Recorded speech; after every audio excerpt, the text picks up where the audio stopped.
Good morning to all of you. I am Vishali. बहुत सारे बच्चों को प्रॉब्लम्स आती हैं कि हम पॉलिनोमियल चैप्टर तो पढ़ते हैं बट हमें पॉलिनोमियल में ग्राफिकली क्वेश्चंस हमसे अटेम्प्ट नहीं हो पाते।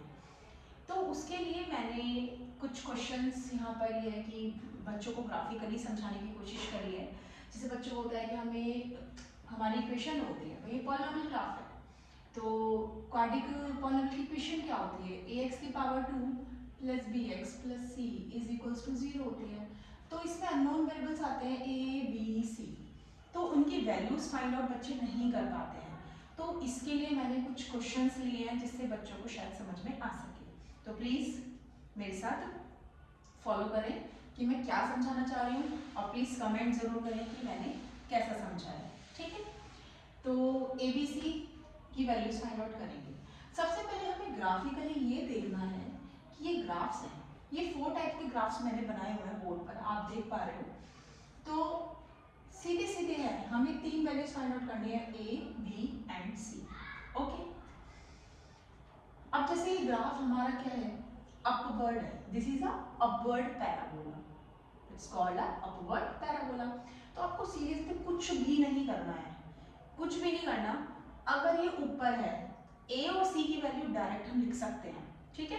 जैसे ये अपवर्ड बना हुआ है, तो जब पैराबोला अपवर्ड बना होगा तो ए ऑलवेज ग्रेटर देन 0 होगा। ओके, जब डाउनवर्ड बना हुआ होगा तो ऑब्वियस सी बात है ए लेस देन 0 होगा। ओके, फिर से जब मैंने ये दोनों बता दिए कि भाई अपवर्ड है तो ए ग्रेटर देन 0 होगा, लोअर पैराबोला है तो डाउनवर्ड है तो ए लेस देन 0 होगा। सिमिलरली अब ये फिर से अपवर्ड है तो अपवर्ड है तो ए ग्रेटर देन 0 होगा, ये डाउनवर्ड है तो ए लेस देन 0 होगा। तो मतलब ए की शेप में नो प्रॉब्लम, ठीक है। अपवर्ड तो ग्रेटर देन 0, डाउनवर्ड है तो लेस देन 0। ओके, ये बात तो आपको समझ में आ गई होगी।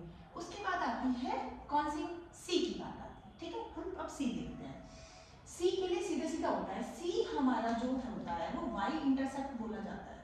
मेन आपने अगर पढ़ा हो तो मैं पूरी डिटेल इसकी बताऊंगी, पॉलिनोमियल चैप्टर आपको पूरा पढ़ाऊंगी अपनी तरफ से, जिससे आप लोगों को किसी को भी प्रॉब्लम ना हो। तो जैसे सी हमारा होता है वाई इंटरसेप्ट, ओके।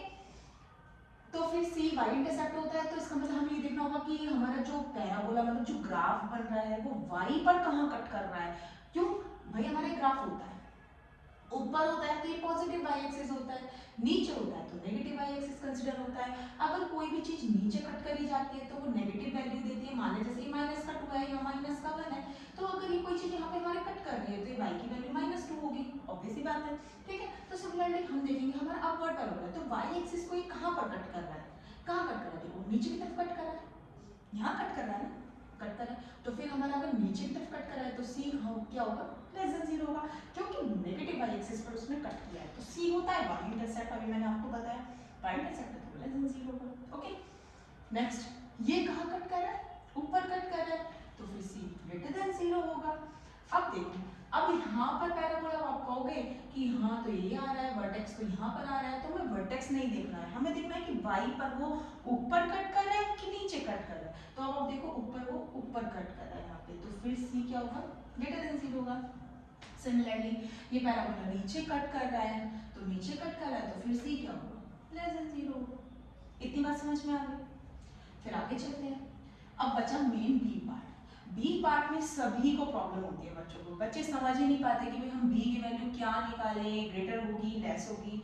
तो उसके लिए थोड़ी सी प्रॉब्लम मैंने सॉल्व करी है बच्चों के लिए।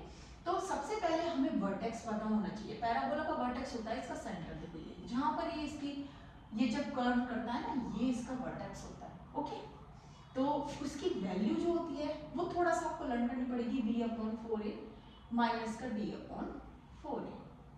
ओके, तो वर्टेक्स की वैल्यू ये होती है।